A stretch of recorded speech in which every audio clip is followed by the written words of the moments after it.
Hi everyone, this is Andy from Andy Moo Studios. I'm a comic artist based in Singapore. So other than drawing comics, I also conduct drawing lessons over at my studio in Orchardscape. And this is something that I did back in 2012 for STGCC. And a lot of my students are asking me, how do you draw Luffy? How do you draw Naruto? Or just how to draw in a specific style. Um, so my answer to them is to just go back to the art fundamentals and use the tools that you learned to either create your own style or study a certain style that you like. So that's what we are going to do today. And for today, we are going to draw the face of Luffy. Um, Actually, in the beginning, I was thinking of doing a traditional drawing video, and I would just use a camera to record down me drawing on a piece of paper, but it didn't turn out quite well. It's very difficult to set up the cameras correctly, as you can see over here. Uh, After failing several times, I finally gave up and I decided to do this digitally instead. Uh, well, the reason why I choose not to do it digitally in the first place is because you won't be able to see how I execute the strokes, using my hand. And the other thing is, you can see now I'm downsizing the resolution because things can get a little bit laggy if the resolution is too high. And even now, you can see that the brush is still lagging, and it's very difficult for me to draw circles or long strokes. So I think, yeah, this is fine. So let's use this circle as a start. So at first, right, we are not going to go into the details. We are just going to draw the simple guidelines. And at this stage, I like to use just a thicker brush to do this. And now I'm drawing out the eye line, the eye level. That's the top of the eye, and this is the bottom of the eye. And the important thing about drawing in any style is to understand the ratio and proportion of the features. So now I'm actually blocking out the guidelines for the eyes of Luffy. You can see that the eyes actually fit into perfect squares, and you have one eye spacing in the middle. So now I'm actually trying to find the bottom of the chin, which is about here. Okay, so later on I will show you all the proportion is going to be about 1.5 eyes, counting from the bottom eye line. So now I'm actually drawing the jaw and the chin. Make sure that the lines are, connecting properly. And another reason why I seldom do my line work digitally is because I'm using a Wacom Intuos Pro. I'm not using a Wacom Cintiq, which means that I can't really draw directly on top of the screen, and uh, it needs some time to get used to, drawing on the tablet with the lines showing on the screen. And I still prefer to do my line work traditionally, which is what I do most of the time. I'll just do the line work using pencil or pen, and I'll just scan it in and do the painting digitally. So now I'm marking out, the eyes for Luffy. And it's important at this stage when you're drawing the eyes to think about things like eye sockets. Uh, Later on, I'll be using some hatching, to add some depth and to indicate the eye socket in this picture. All right. So now for the nose, Luffy have a very short nose. You can see that it's just a tiny bit, below the eye.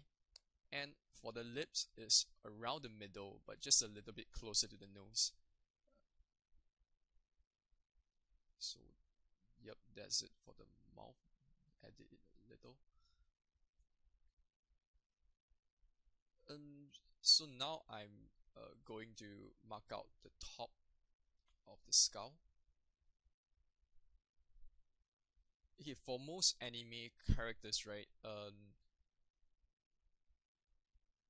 the skull is going to be a little bit higher than normal for some reason. Later on, I'll be showing you all the proportion. From the top of the skull to the top of the eye is actually one unit, and from the top of the eye to the bottom of the chin is another same unit. They're actually equal in proportion. So now I'm uh, adding in the ears. The ears is going to be at the same level of the eye and the nose. Okay, let's do the other one. And you can see that from at this stage, right, you can already start to make out uh, Luffy's face. I mean, his proportions and form, they are very distinct and very recognizable. So this is what we want over here. I'm not really too interested in getting good and nice line work. I just want the overall guidelines to look correct, and I'll worry about line work later. Uh, just to mark out Luffy's iconic scar.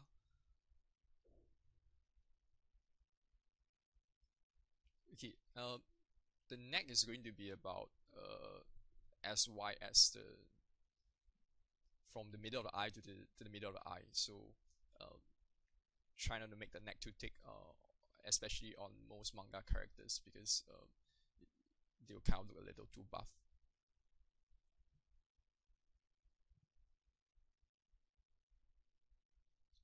So now I'm marking out, where the hair would be, and before I go to the hair, let's just run through the proportion a bit. Now you can see that I'm actually um, dividing the height of the head into about halves, and you can see that it's actually the same. Okay, let's jot that down. God, my handwriting is worse in digital than traditional. Let's try that again. Okay, looks well enough. Okay, and the other proportion that you need to remember is from the top of the eye to the bottom of the chin, right? You can actually fit about 1.5 eyes, from the bottom of the eye to the bottom of the chin. Just remember this proportion when you are constructing Luffy's skull shape, and the face should look fine. Okay, let's get rid of those.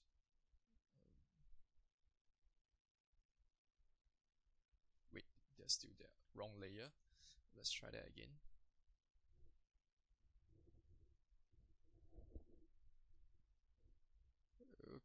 Okay, got it. Yep, they're gone. So let's edit this a little. For drawing hair, right? It's good to think about the hair as as clumps, rather than to draw them as individual strands, especially for manga characters. Uh, Usually I would just draw out the silhouette of the hair, but this time I'm just going to show you a method of constructing hair so that the hair looks more realistic and it makes more sense. As you can see now, I'm marking out a point, and this is going to be the point where all the hair is going to sprout out from.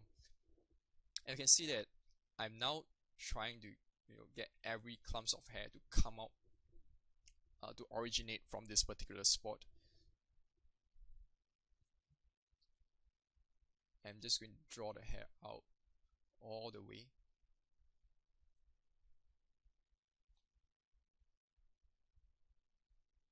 Usually if I'm drawing traditionally, it will be at least twice as fast, if not 3 times as fast. Usually if you are doing line work, or you just drawing in general on digital, it tends to be a little slower. Like for example, this stroke over there, you can get it one time using traditional, but digital, you see, you might need to try a few times just to get the correct rhythm of the line.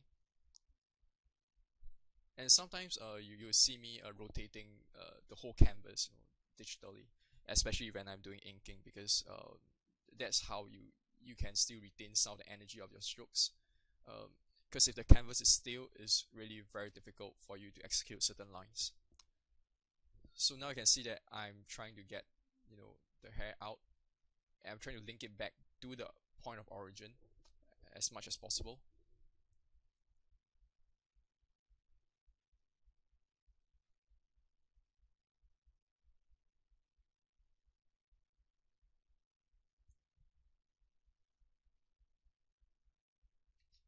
And usually at this stage, you can actually just relax, and you know that the face is not going to turn out bad, because the guidelines are correct, proportions are correct, and once you finish up the hair, the next step is even more relaxing, because you're just doing the line work, and you just need to make sure that the lines look nice. Okay.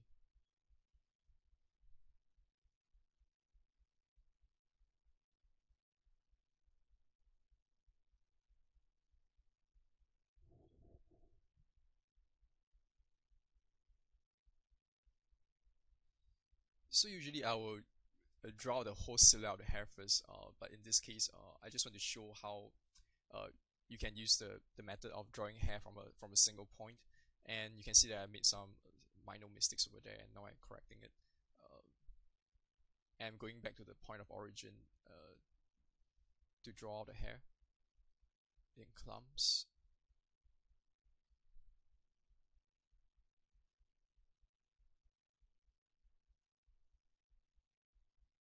Okay, this looks better.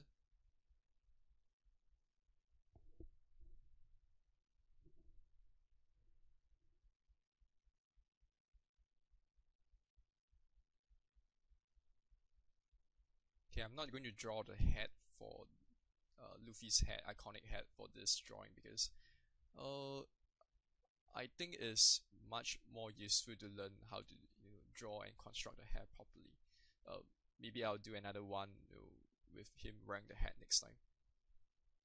Well, actually, for the next video, I might be doing maybe a three-quarter of a side view of Luffy, and in order to really learn a certain style, it's very important that you learn how to draw them from all views and all angles. Okay, um, it will let you understand the overall form of the head, a lot better, and you can draw the character from all angles. It shows that you really understand uh, how to construct and create a character from scratch, instead of just memorizing steps. There's a very big difference between the two.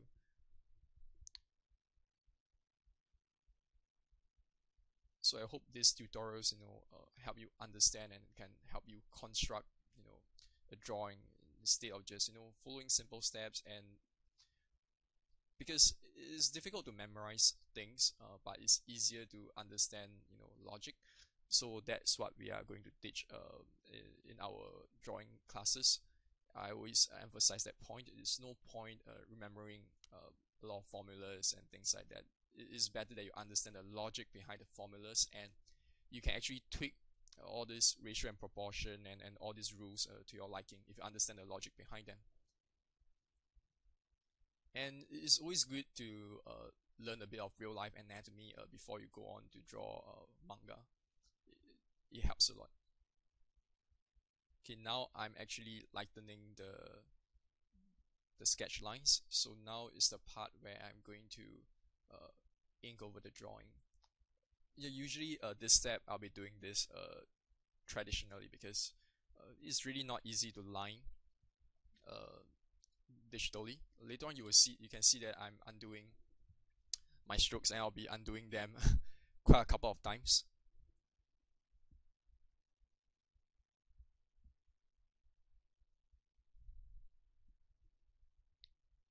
And this is the actual speed that I line when I'm doing digital lining. Actually, I can be a lot slower if I'm not really recording, because I really want the lines to be as good as possible. So I've seen a lot of my students, when they're doing digital lining, they are doing it at the most twice or three times the speed of this, and it's very difficult to get quality lines if you line too fast. And it's good that you take your time at this stage, because now you only have one goal in mind, which is to make sure that the line works look nice. So I guess from here I'm going to just speed up the video a bit, because this step is going to take quite some time. I might be doing another video on inking uh, to explain things like line weights. Okay, let's speed up the video from here. And this will be the end of my narration, as you know, from now onwards you'll just be lining and some simple coloring. And hope you guys learned something from this video, and I'll see you guys next time. Bye.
選ぶべき世界が目の前に広々と横たわっている。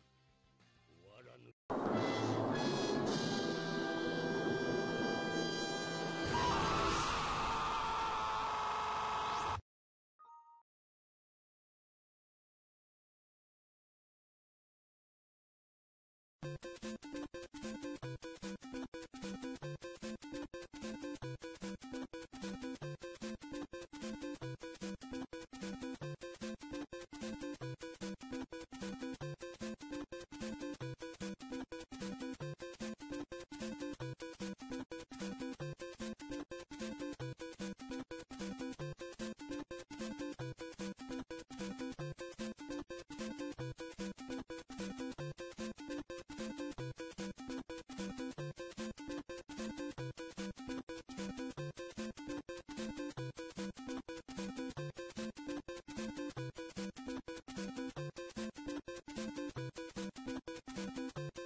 世界はそうだ、自由を求め選ぶべき世界が目の前に広々と横たわっている。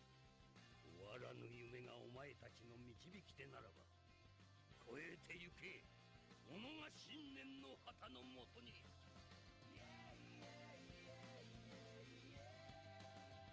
僕は今探し始めた水しぶき上げて果てしなく続く世界へ溢れ出す情熱を胸にどこまでも行くよ、まだ見ぬ光求め。夏色太陽が心の方を揺らせば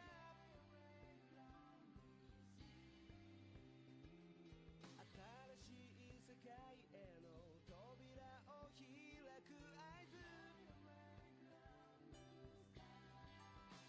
涙に揺れてる絶望を抜けて水平線の向こう側、イエイイエイイエイイエイ目指して。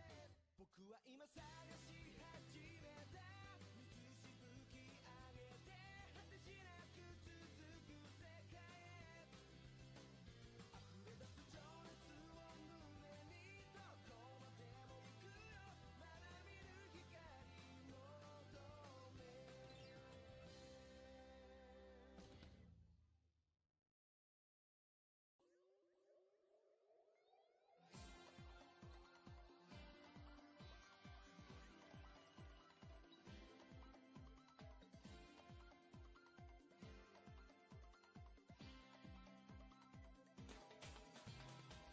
この海の果てにすんげえ宝があるって知ってるか。それを手に入れたやつが海賊王になれるんだ。ワクワクしてえか。聞いたこともねえ冒険が待ってるって言うんだぜ。